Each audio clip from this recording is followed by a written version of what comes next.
Hello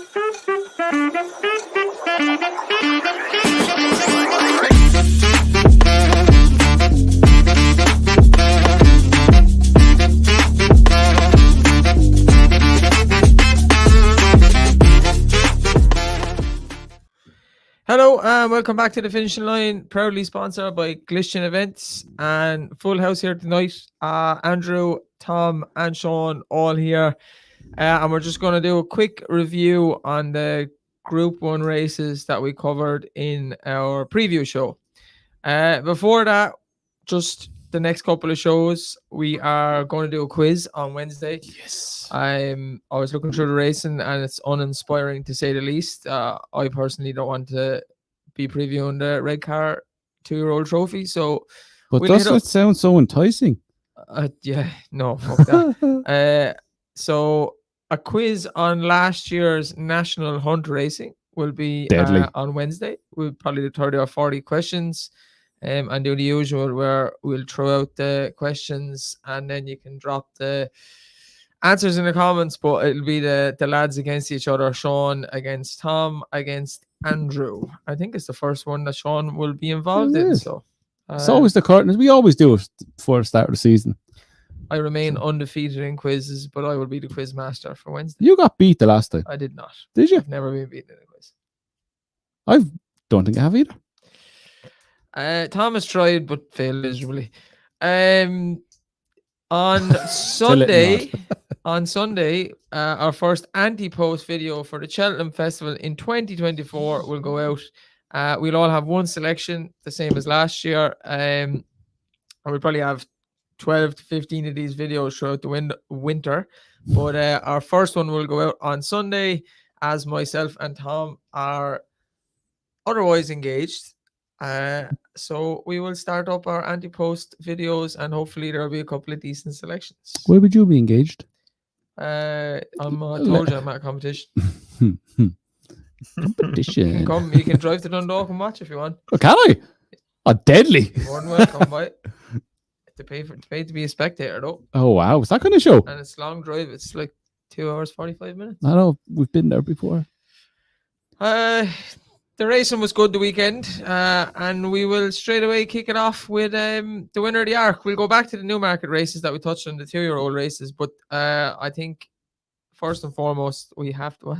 Kubo, there's an echo. There's not an echo. I swear to God, they're trying to rile me up today. First and foremost, we must talk about the Arc winner, Ace Impact. All four of us were pretty strong on Ace Impact. We thought he might be the star of the show. He won very well.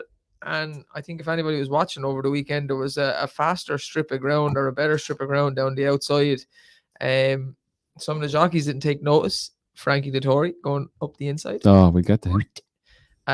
Go down the outside. It's a faster strip. Sea Silk Road used it on Saturday. The 2-year-old winner, Rosalian, which we'll get to, use it as well. But Ace Impact came down really sparkling turn of foot. And definitely, I think Sean is frozen there. So that, he's having a seizure. Or we're frozen. Yeah, Tom, can you hear us? Tom is moving. Yeah, no, you're all good. Sean's moving, you're moving, Sean, you're talking. All good. Sean is back. I lost my train of thought there. Ace Impact going down the outside. Yes, sparkling turn of foot, and I think was better for the distance, being by Cracksman. And the talk today is he's going to be retired. Oh, fuck off, like.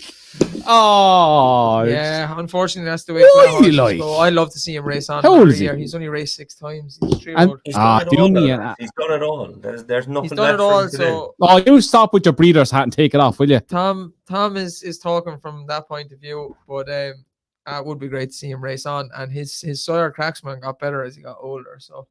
I'd love to see him win a second. Like, he's sure 3-year-old. You 100% have not seen the best of him yet. No, he was great though, wasn't he? Very good. Picked up like a rocket and off. You're probably just leaving a couple of million behind though in stallion fees for next season. So fuck it, retire him.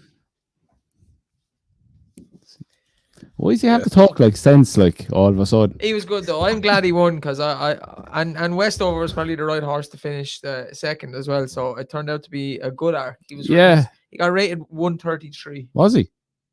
Yeah, I thought it was a very good performance. I thought Westover, as you said, ran a mighty race. I thought he would run a mighty race. I thought he done very well to win from where he was, even though, look, some horses over the 2 days at Longchamp did come from far back to pick up on that strip as ground, as you said. Look, I didn't know he was getting retired, but now I have zero interest in him anymore. He's not getting any more plaudits off him.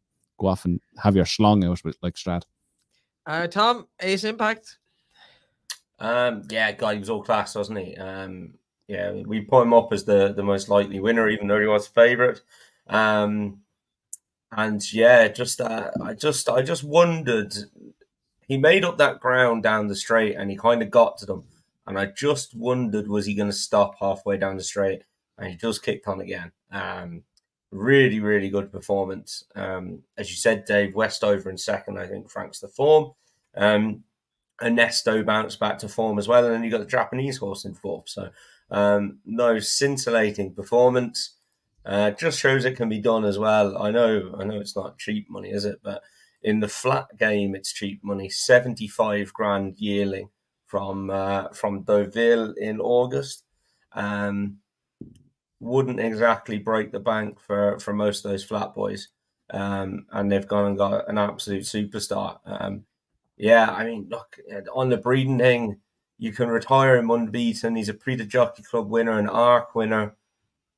You know, he's done everything. Like, his stallion value isn't going to go up now. It probably wouldn't go down as well, the way those things work. But like, you know, you can retire him on the back of an unbeaten season, 6 career races, 6 career wins, and the last one is the ARC. Like, yeah, I would agree that that's the right thing to do. In fairness to Jean-Claude Rouget, it's an excellent training performance. The horse only made his debut in January. He had another 2 runs before he got to the Prix de Jockey Club.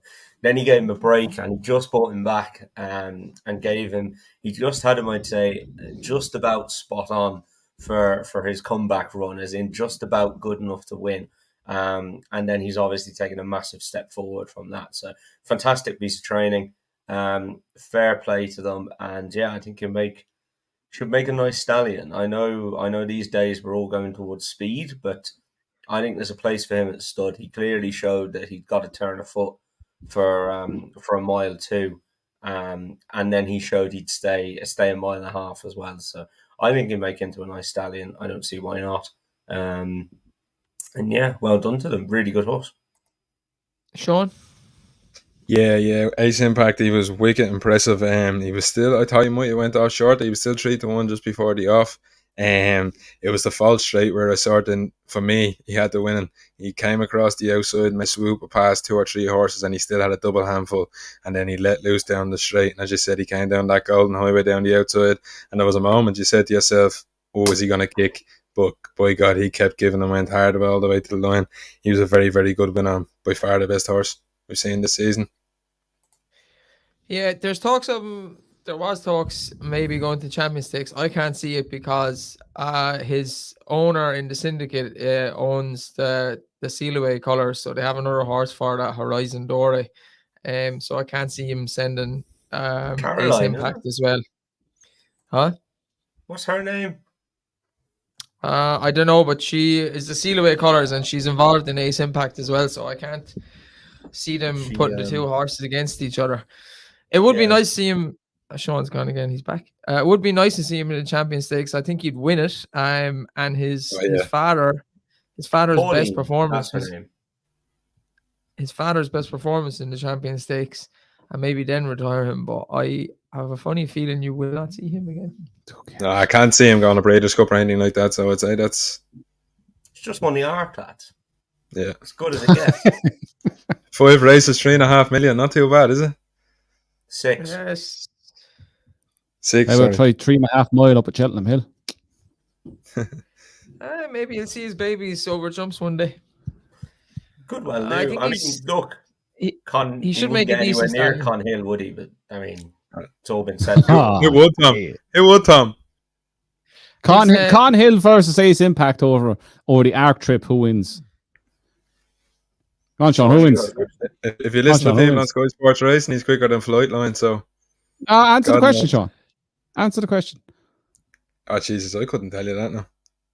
Would Yes, Con you hit? could. It's Ace Impact. He's the Ace black. Impact. Yeah, correct.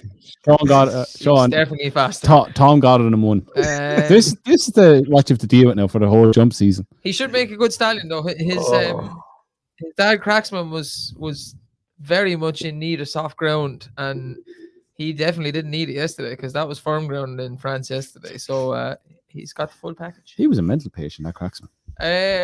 The two Group 1 2-year-old race at Newmarket, we had the Cheveley Park Stakes won by Porta Fortuna. Looking back, probably the right filly to win. She had Back that thing won in the Ascot Albany bothered me. at Ascot, and she had form in Group 1s against the Colts. Obviously, Relief Rally wasn't there, but she done the business, and I think she's off to the Breeders' Cup.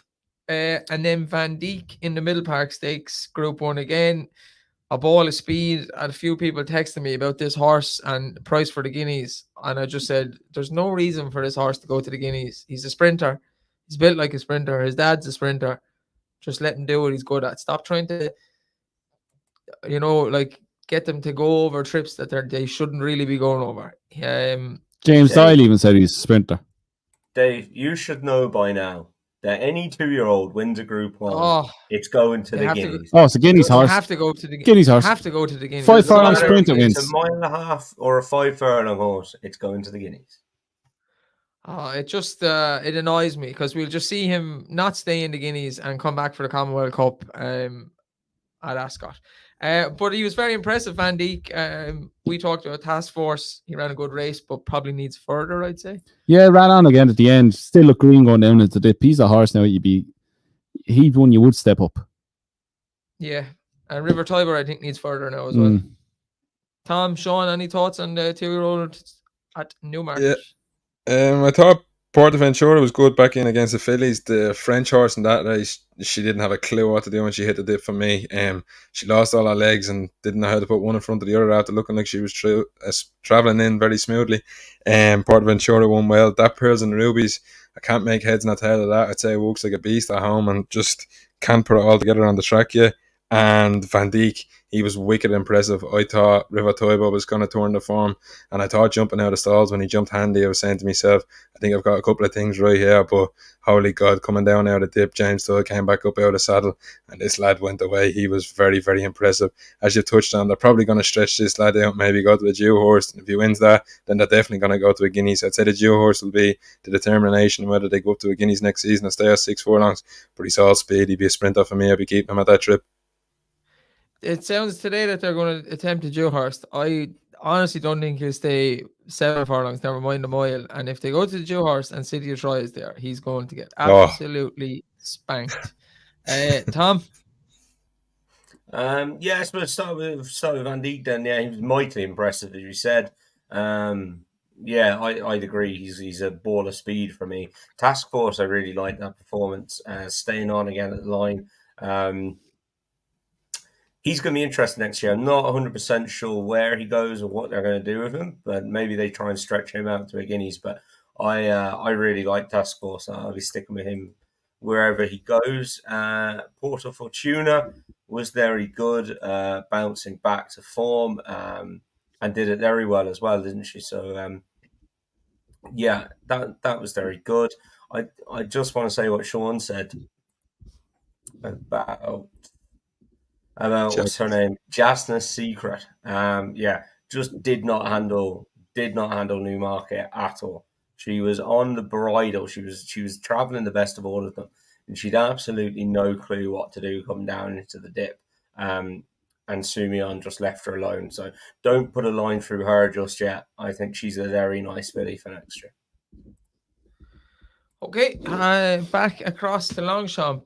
First race yesterday, 7 furlong Group 1 for the 2-year-olds, the Jean-Luc Leger they are.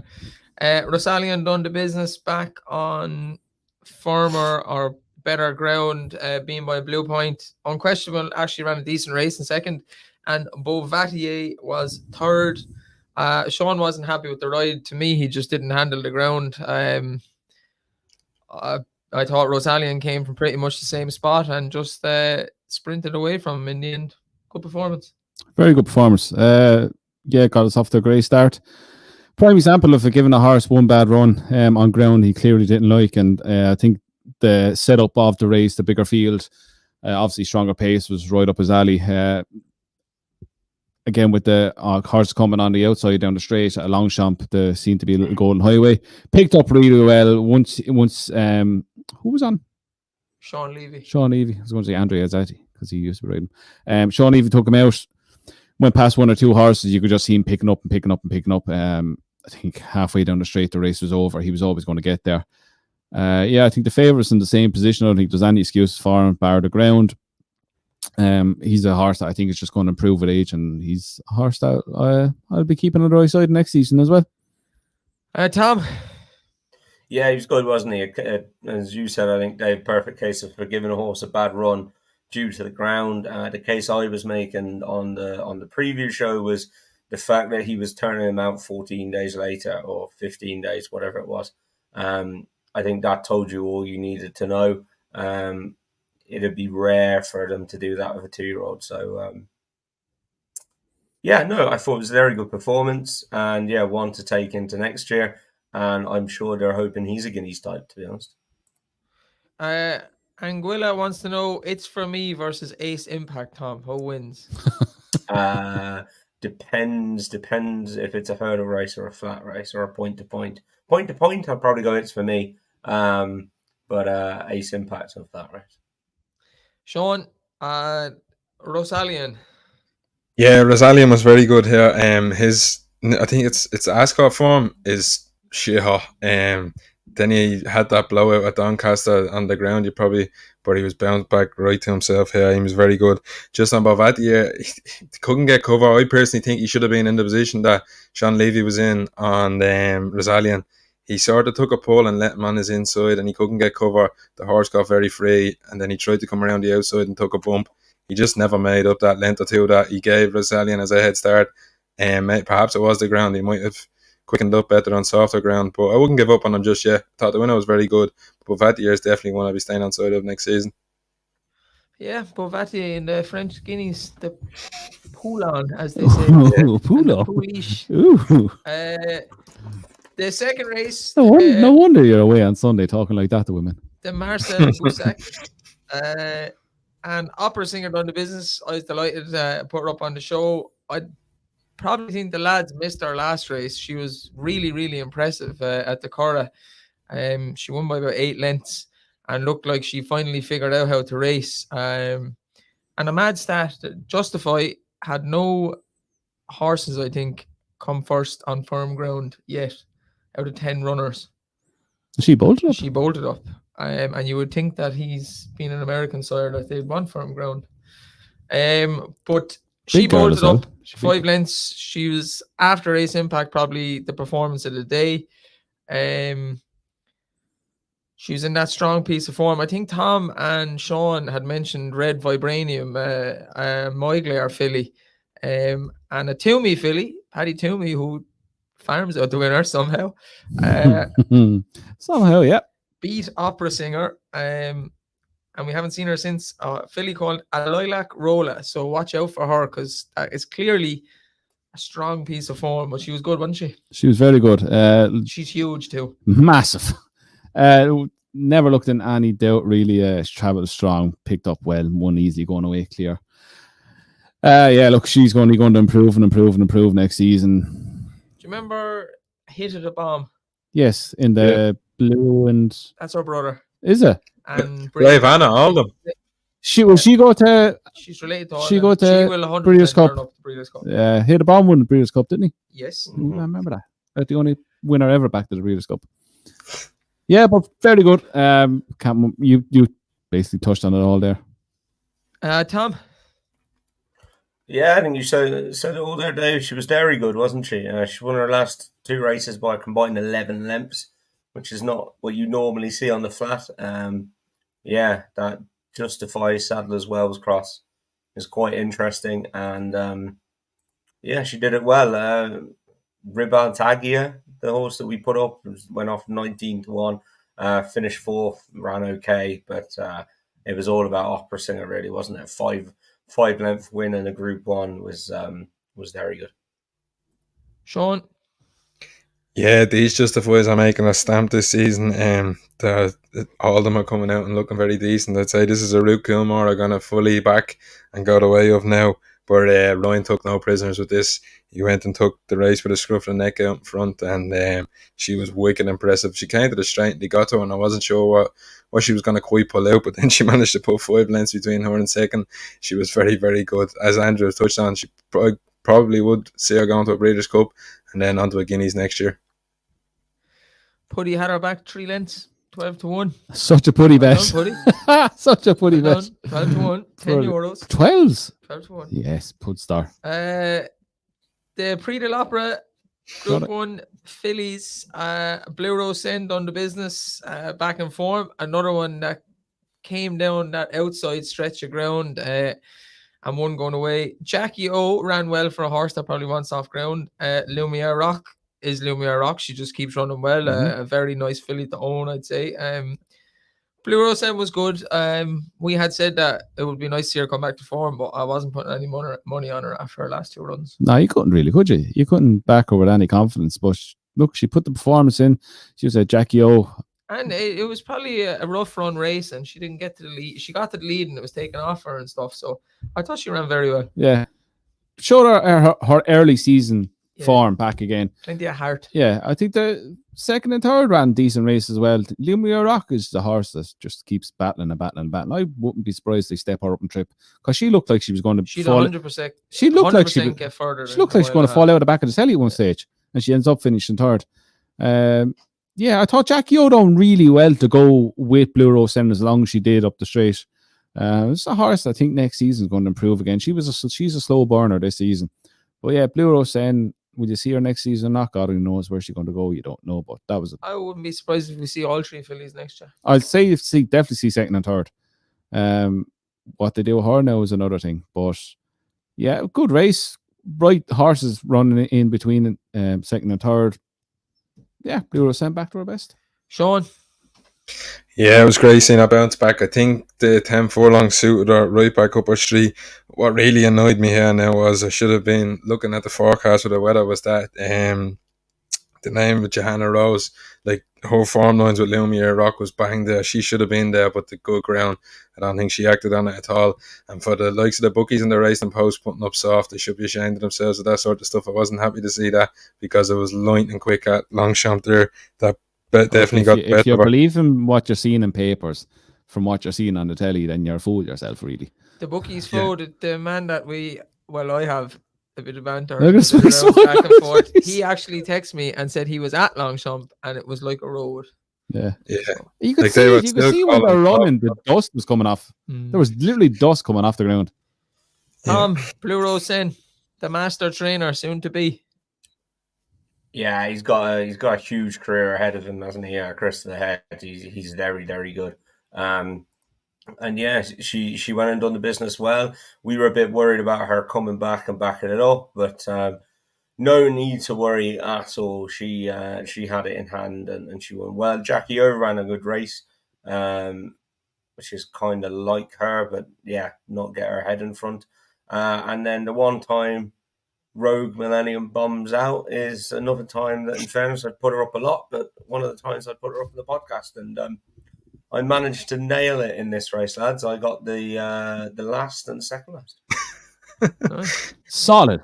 Well, last and second last is certainly better feeling than getting second and third in the Abbey at 32-1, and I backed her at 40s, and 66-1 to win. And back it each way. I just had €3 win on Aesop's Fables, and Highfield Princess came and mugged me. How did she win this? I do not know, and I've watched the race about 5 times. I will never know how Perdika didn't hang on and win the race. She was off the bridle for like 4 furlongs. And I'm happy to see Highfield Princess never again, to be quite honest. Because the amount of times I backed her this year, and fair enough, she won a good one. She's been absolute puck in some of her races. hasn't put her head down and ran to the line. She should have won 3 of the Group 1s that she didn't win because they were useless. And then when you desert her and you pick out a 40-1 shot, she fucks you right in the Can we also add something else to this? What else she cost you, Dave? Yeah, well, I was put What my else? selections in for the Pimlico owners competition. my. To win a trip to Otay, and Oui, I had oui. 3 winners out of 3. Forget about the Arab horse, and then Jana Rose. She didn't do the business, but look, I had 3 out of 3, and I knew I had Perdika, and you get the odds, I think, as well. Then as the points, if they're over 10-1 or whatever it is, 40-1, but it ends up 32-1 if she wins. Sure, I'm going to Otay. And I was the +1. Andrew was coming. And she comes second. Dave, I was. I feel for you. I was texting that during the day going, Dave's flying in this tipping competition now. I said, this is going to look terrible if we have to give him the prize. And then when that thing nearly went and won, I was like, oh my God, if that won, it was over. It was over because I yeah. doubt anybody would have picked the last winner either. A majority would have been on Kinross, I would have said. But yeah, it was nearly a great call for me, but that's the way it goes. Highfield Princess. Fuck her. I hate her now, I want to go to a tie. I can see everybody putting up how much they love Highfield Princess. Personally, I hope I never see her again. Sean? Yeah, I was listening to the build up to this race, and right, half of me wanted this to happen now because you have every analysis, every stat man, everything telling you cannot be high, you need to be in the bottom 4. And here's me thinking to myself, I'm hoping one of these top 4 drawn ends up coming and winning and blows all these out. But how on earth she won, I never know. That Perdika, I think if you got the ground, Dave, she would definitely was the winner because they do not make that ground on the outside when it's soft. And he kicked, and I thought you had it, to be quite honest. But Highfield Princess came down the outside. He was at her after a furlong. You never see her like that. She always travels hard on the bridle, and he just came down with a swoop down the outside. And then Ace had Fables getting into 3rd. I couldn't have wrote that either. It's the reason why I've learned my lesson, and I will be nowhere near these sprints going forward. You're probably right regards the ground. They like when they get away from those inside draws when it's a bit softer, they just can't make up the ground. But Perdika, literally the last 50 yards was all it was. Tom? See, it took a while. Dave, in fairness to you, Dave, the only thing that you could have done to make it any worse is did what I did and laid the shit out of Highfield Princess. I think I even went in and place laid the fucker as well. So yeah, no, I when I saw her off the bridle after a furlong, I was like, it's the fucking easiest money I've ever made. And then I was looking at other horses, and then the eye turns to her, and I was like, how? Like, how has she just ended up there? It was a horrible, horrible watch. Yeah, horrible watch. But yeah, I don't know. That's the end of her anyway. Not only did that cost me a decent tip on the podcast and probably a trip to Otay, Tom had €2 on Perdika for me at a big price, just €2 win. But guess how much I had each way on her? On at who? 40s.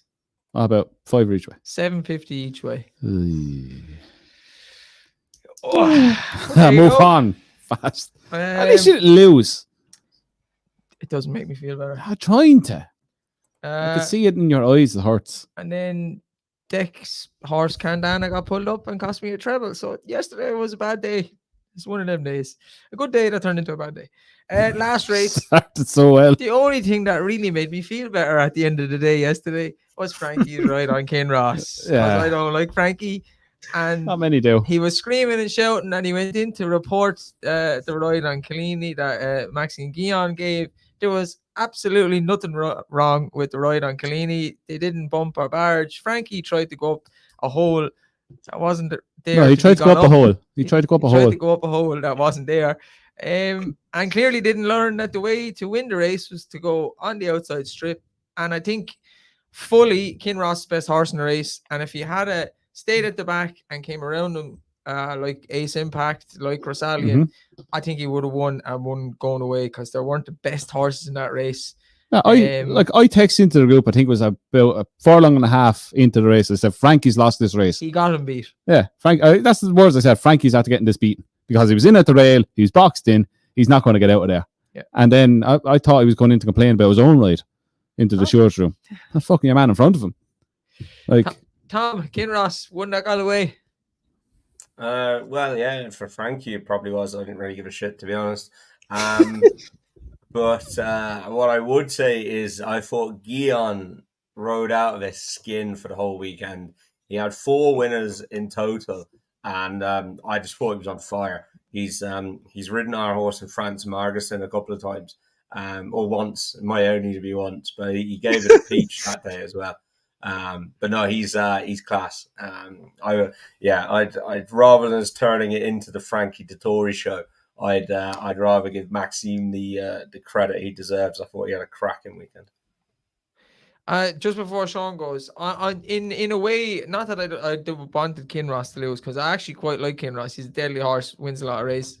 But it would have totally stolen, I think, from Ace Impact if Frankie wins his last Group 1 at Longchamp on his last ride, and it's all about Frankie. And for that reason, I'm delighted he didn't win. And I guarantee you, he talked on into the stewards room, I'm getting this because I'm Frankie. Franco Dettori. Sean? Dick. Yeah, Jesus, it was definitely the beating of Kinross for me. Like he was never there. Guyon had the choice to go outside. I can't remember who the front runner was. It might have been Fang. I'm not too sure. The front runner was there, and Guyon had the chance to go left or right, and he knew that Frankie hadn't got into the gap, and he went right. He then continued to go right, and Frankie wasn't there. He came across him very fairly and great race ride and tightened him up, and Frankie had to come around. No doubt Kinross was winning if he had got a clear run. For me, a great race ride that won it. Yeah, I wonder, the filly that won at Killeen, she's by Frankel, running over a mile, 7 furlongs seemed to suit her, and she was just about hanging on. She was gasping. She was gasping at the end. So I wonder if she's one that will turn up for a couple of years in the same kind of race, and her season will be planned around winning Quite that possibly. one race, and you probably won't see the best of her until that day each season. Quite possible. But she was good, and Richard Hannon's horse should have been in the ring. Ran well as well. He's in good form. Anything else to touch on? Right. Envoy Allen. Some were unhappy, namely Kubo. He's not happy at all. Sticker echo comment up your arse. He clearly wasn't fit. Tom had given us the info that he thought they were getting him out early and they were going to put him away in the deep. It's all Tom's fault. Inside info. He looked like a cow, but he wasn't at his best. Overall, wasn't at his best. But we have discussed numerous times he's only 2 tracks. Down Royal and Cheltenham. He only acts at 2 tracks. So, and shocked that I think you're being a little harsh. He whacked that one down the back. He lost. He was going nowhere before he hit that. He was going nowhere. I don't know if he whacked it either. I had a look. I thought he just got in close. He made 2 or 3 of them at Cheltenham and was. Yeah, I don't know. Look, it's an easy game. Just how could he be off the bridle in a 2 mile 4 race after 10 furlongs? He couldn't breathe from then on in. So I don't think Envoy was fit. I don't think he was fit at all. Oh, can't believe easy game won on that ground. Love that little fucker. There's we won't spend much time on it, but all the kind of jump horses are starting to come out now. So it's a good time of year. Jetman's game, 100% take him out of race. Paddy Power written all over him. We had a good discussion about it. Yeah, I just don't. I think he's a good horse though. Oh yeah. I think if they get another run into him before November, he's Paddy Power written all over him. Oh, Paddy Power rode all over him. He'll be done for toe. But we're going to start moving away from the flat yaks. When Champions Weekend is on, we'll have a couple of selections, but that preview that week will probably be more so on the jumps horses. And if the lads have a selection or 2 on those Group 1s, we'll talk about them. But our main flat action is finished with the Arc. Must be party poppers. We're going to leave it on a good note with Ace Impact. We're back Wednesday with the quiz. I just want to say a thank you, Dave, before we leave. To there's plenty of people in the comments there. I don't know how many people are watching live, but we've got some loyal listeners because somebody commented, and there's a big race and interview going on right now, and I don't like the bloke who's doing it, but the other bloke who's doing it was quite entertaining, and Rona McNally has set up a tipping line, which I honestly, for about a week, I thought it was a piss take. And it's only in the last couple of days that I've realised it actually isn't a piss take. We've gone head to head with Icy and Rona McNally, and we still have some people watching and listening to us. Fair play, lads. thank you very much for coming along. That has to be the biggest scam ever, I'd say. Honest men here. Honest men. we are in Norfolk. Honest men. You know what? Get some play to entertainment. 'em. Yeah, and you know what? This weekend probably would have been the better weekends What was that? ever in our tipping. Oh, We feeling all- flat. Oh yeah. We're got flying. winners. Yeah, we were flying for Finish on a high. flying for 'em. But you never get that in the comments. They'll always fucking Oh, attack yeah. you for the bad ones. Yeah. Remember when you said this back in 2006? Yeah. But yeah, moving away from the flat, finishing on a good note, Ace Impact was brilliant. The quiz on Wednesday, our first Cheltenham anti-post selection on Sunday. I have a good one. For what? Probably going to be injured, but that's beside the point. Oh, Fernie, fuck. Other than that, thank you for watching, Oh, and Lord. we'll see you Wednesday and Sunday.